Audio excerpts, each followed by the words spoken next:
Hello friends, welcome to Rara Cooks. இன்றைக்கி நம்ம சேனலில் நான் உங்களுக்கு சிக்கன் பிரியாணி செஞ்சு காமிக்க போகிறேன்.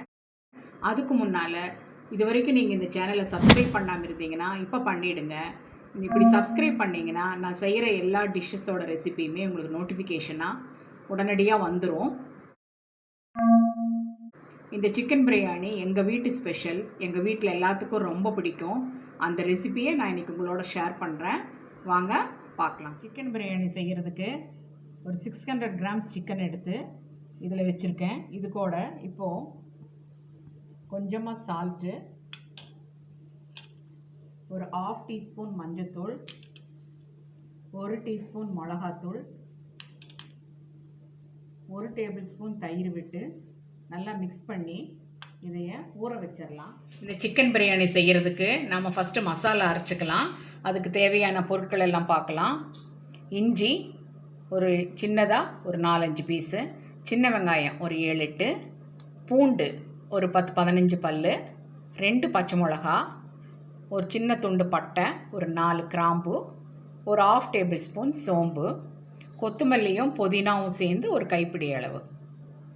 இதை நம்ம அரைக்கிறதுக்கு எடுத்துக்கலாம். பிரியாணி தாளிக்கிறதுக்கு தேவையான பொருட்கள் இப்போ நம்ம பார்க்கலாம். 2 பெரிய வெங்காயம் சன்னமாக கட் பண்ணி வச்சுருக்கேன், 2 தக்காளி, கொஞ்சம் புதினாவும் கொத்தமல்லி தழையும், ஒரு பச்சை மிளகா. நம்ம அரைக்கிறதுக்கு 2 பச்சை மிளகா போட்டிருக்கோம். சிக்கனை ஊற வைக்கும் போதும் வரமிளகாத்தூள் போட்டிருக்கோம். அதனால் நான் ஒரு மிளகா தான் எடுத்திருக்கேன். நீங்கள் காரம் வேணும்னு நீங்கள் பிரியப்பட்டீங்கன்னா இன்னொரு மிளகா ஆட் பண்ணிக்கோங்க. ஒரு 1/2 டீஸ்பூன் சோம்பு, 4 ஏலக்காய், ஒரு சின்ன துண்டு பட்டை, 4 கிராம்பு, பிரிஞ்சி இலை. இப்போது ஸ்டவ்வில் குக்கரை வச்சு ஒரு 3 டேபிள் ஸ்பூன் ஆயில் விட்டுருக்கேன். கூடவே 1 டேபிள் ஸ்பூன் நெய்யும் அதில் மிக்ஸ் பண்ணியிருக்கேன். எண்ணெய் காஞ்சிருச்சு. ஃபஸ்ட்டு பிரிஞ்சி இலை, பட்டை, கிராம்பும் சோம்பும் போட்டுடுறேன். இப்போது இந்த வெங்காயத்தையும் மிளகாயையும் கொட்டி இதில் ஃப்ரை பண்ணிடலாம். நல்லா கோல்டன் ப்ரௌன் கலர் ஆகணும், அது வரைக்கும் நல்லா ஃப்ரை பண்ணுங்க. இப்போ வெங்காயம் நல்லா ஃப்ரை ஆகிடுச்சு. இந்த நறுக்கி வச்ச தக்காளி ஆட் பண்ணிடலாம்.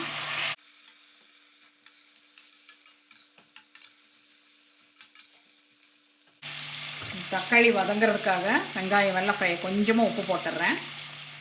இப்போது தக்காளி நல்லா ஃப்ரை ஆகிடுச்சு.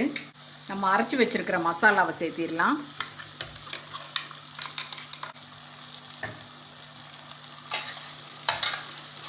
இதுவும் நல்லா வதங்கட்டும், கொஞ்சம் எண்ணெயெல்லாம் பிரிஞ்சு வரட்டும். இந்த ஸ்டேஜில் தயிர் ஒரு ஸ்பூன் விட்டுக்கலாம்.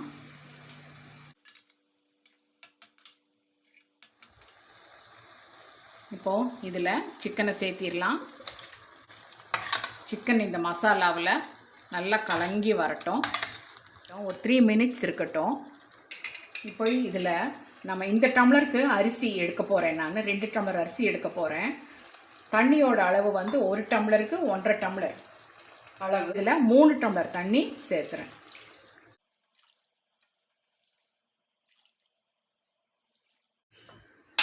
இந்த சிக்கன் கொஞ்சம் வேகட்டும். நம்ம குக்கரை மூடி வெயிட் போட்டுடலாம். ஒரு விசில் வரட்டும். ஒரு விசில் வந்து ஸ்டீமெல்லாம் அடங்கிருச்சு. இப்போ ஓப்பன் பண்ணலாம்.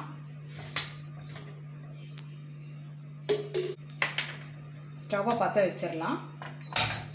இதில் அந்த நான் எடுத்து வச்சுருக்கிறேன் 2 டம்ளர் அரிசி.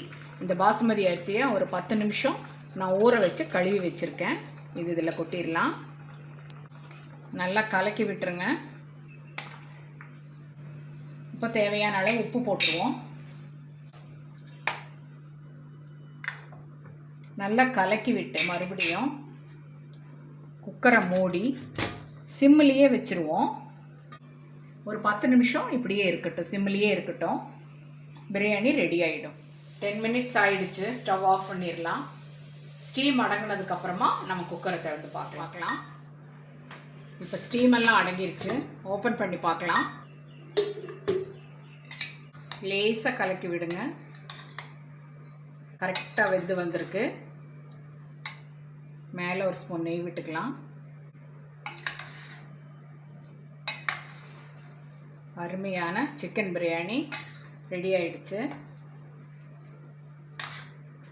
இப்போது அருமையான சுவையான சிக்கன் பிரியாணி ரெடியாக இருக்குது. இதை நீங்களும் வீட்டில் செஞ்சு பார்த்து ருசித்து சாப்பிட்டு பார்த்து உங்கள் கமெண்ட்ஸ் எங்களுக்கு அனுப்புங்க, ஷேர் பண்ணுங்கள், மறக்காமல் சப்ஸ்கிரைப் பண்ணுங்கள். Thank you friends.